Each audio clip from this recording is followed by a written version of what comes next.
mana sih yang lebih menguntungkan antara nyicil dengan investasi gitu ya. Nah, di sini saya udah siapkan nih materinya. Jadi kalau kita nyicil, itu otomatis kan setiap bulan kita harus bayar cicilan. Pasti kan cash flow-nya berkurang, minus gitu ya.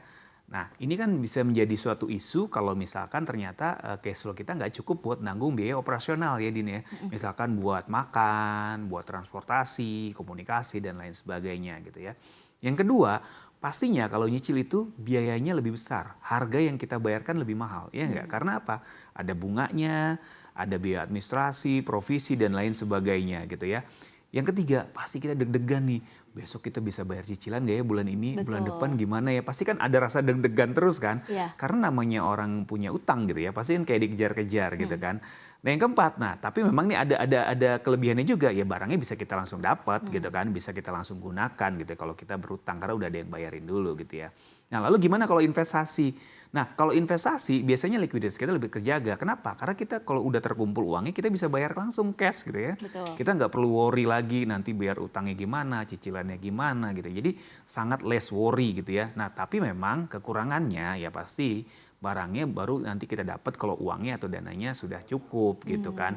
Ini kan jadi suatu isu. Sebenarnya kalau kita punya perencanaan keuangan yang matang, kita nggak akan perlu utang gitu ya, atau kita nggak perlu berutang. Terkadang kan kita itu biasanya FOMO ya, pengennya cepat gitu ya, pengennya ngelihat ini langsung pengen, ini langsung pengen. Tapi kalau orang-orang yang sudah punya perencanaan keuangan yang matang, dia sudah tahu apa yang dia inginkan, kapan dia akan beli, nah dia bagaimana merencanakannya. Ini yang paling bagus nih yang seperti ini gitu Dina. Oke, tetap balik lagi prinsipnya ke ilmu mengukur apakah sebuah barang itu akan memberikan value Iya, kembali. added value buat kita. Jadi bukan Bermanfaat cuma nggak amount gitu. atau harga barangnya Bukan cuma aja. harga, jadi harga boleh mau 1M oke, 2M juga oke, karena rumah juga kan harganya mahal ya. Tapi kira-kira kita butuh nggak, bermanfaat nggak buat kita? Ada added value yang bisa kita dapat nggak? Itu yang paling penting ya.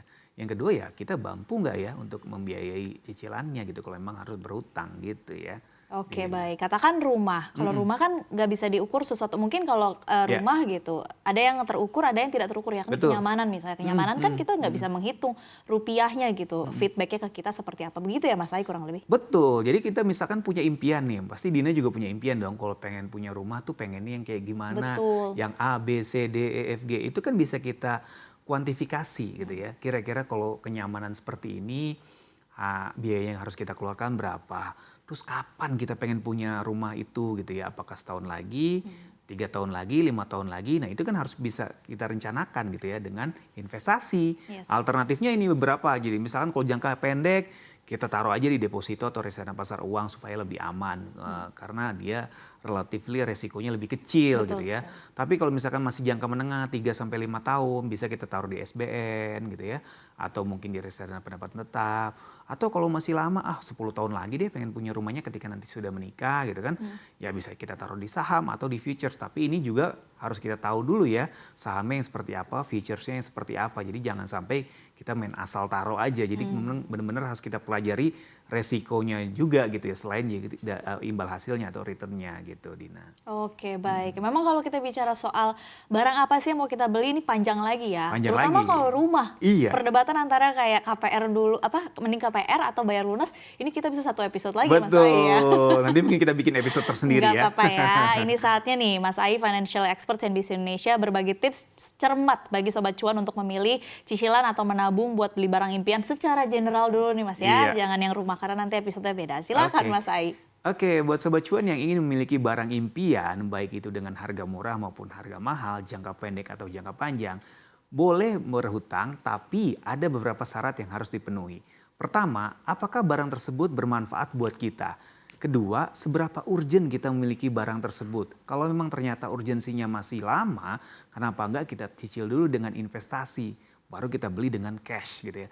Tapi kalau memang dia urgensinya sangat-sangat mendesak dan bisa membuat added value buat diri kita, kenapa enggak kita berhutang? Tapi ada catatannya, kita harus ukur dulu kira-kira cash flow kita mencukupi atau enggak. Terus rasio utang terhadap penghasilan kita, rasio utang terhadap aset kita seberapa besar. Kalau ternyata sudah di atas ambang batas, nah berarti ini kita juga harus cari alternatif lain.